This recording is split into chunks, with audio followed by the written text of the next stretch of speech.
Like many a modern dictatorship, the Maduro regime has made a habit of snatching American citizens off the streets and subjecting them to brutal conditions of incarceration, and then using them as bargaining chips with the United States government. My next guest knows that all too well. Former U.S. Marine Corporal Matthew Heath was arrested by the Venezuelan government in September of 2020.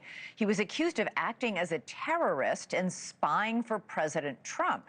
The State Department contended all along his detention was wrongful.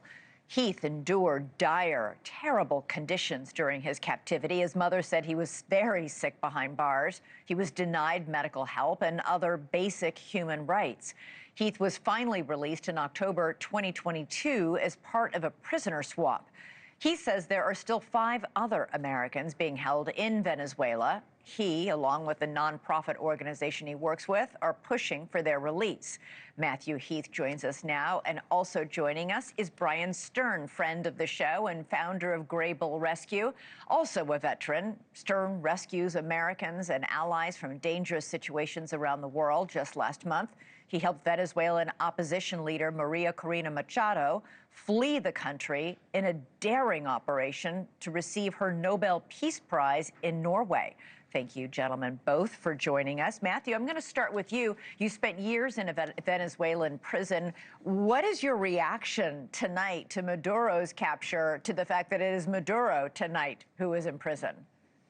Well, thank you for having me on. Well, my reaction is Christmas came really early this year. It's absolutely amazing to see President Maduro in handcuffs and flip-flops, and I would definitely say that the tables have turned, and I hope that he looks forward to his years of imprisonment.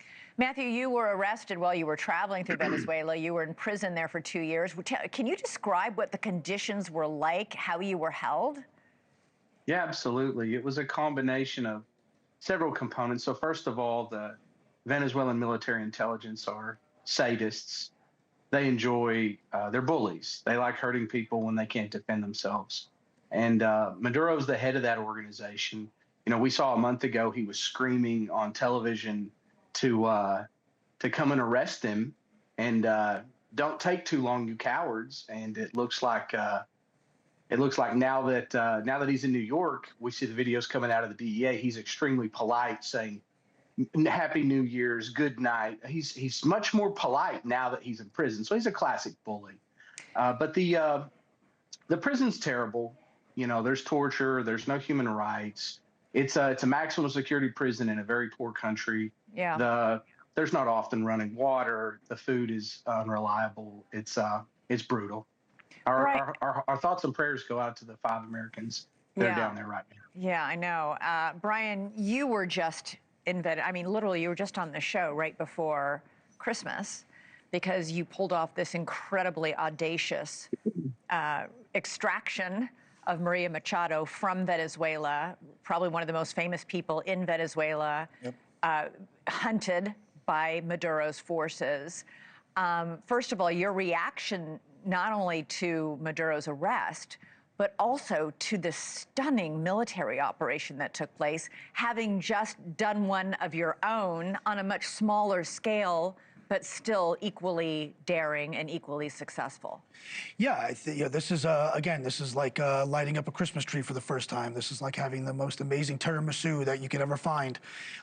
This is a sweet day, a great day for the world, for America, a bad day for the bad guys, a good day for the good guys. I welcome President Trump to this conflict.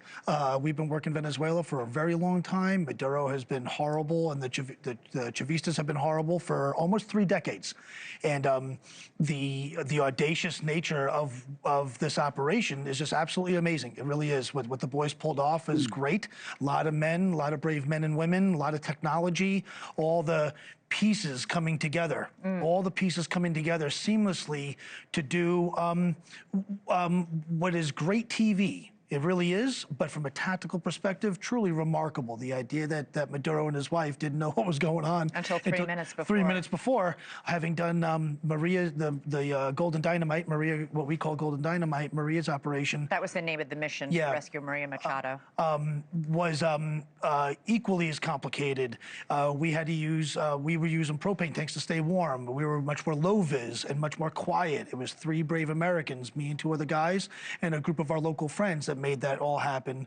But the way these things go, surreptitiously or loudly, are all complicated. And everyone that does these things, anyone that's done these things, any of this stuff, has looked at this operation as just truly a masterpiece of tactical execution. Are you getting calls from Americans trapped in or caught in Venezuela right now who are looking to get out or be rescued? We've had a few people reach out. We've had a bunch of people reach out with ulterior motives since Maria. We've gotten lots of death threats and all that nonsense. This was our 800th mission. Was Maria? We have 801 coming this week. So we do this all the time. We'll see what happens in Venezuela, and that will dictate how big the need is. I'm hoping that transition goes better than we hope. Yeah. I'm hoping. We'll see how it goes. But we're ready to act. We've been operating in the region now for months and months and months. So we're ready to airlift, and we're ready to do boats and planes and the rest. Matthew, many people may not understand just how grim the situation has been for Venezuelans in the past 10 years. Millions of Venezuelans have fled, more than 8 million or nearly 8 million. Instability there can quickly spread, but there's now concern today at the United Nations that this raid, this arrest, is going to spark more instability. Well, I know that President Trump is a chaotic communicator, and he's talking about the United States running Venezuela. But the reality on the ground is that the head of the military, the head of the executive branch, the head of the legislative branch, Pedro Lopez, Delcy Rodriguez, Diosdado Cabello, they're all still in power right now, and I don't think that's an accident. I think that the Trump administration is very mindful right now of the mistakes that Ambassador Bremer made in Iraq in 2003, where we went in, we told the entire security force, the entire government of Iraq, you no longer have a job, you're not allowed to work in the government anymore, and it was a total disaster. Let's be honest. That was a huge mistake, and I think that the Trump administration is just very aware of that.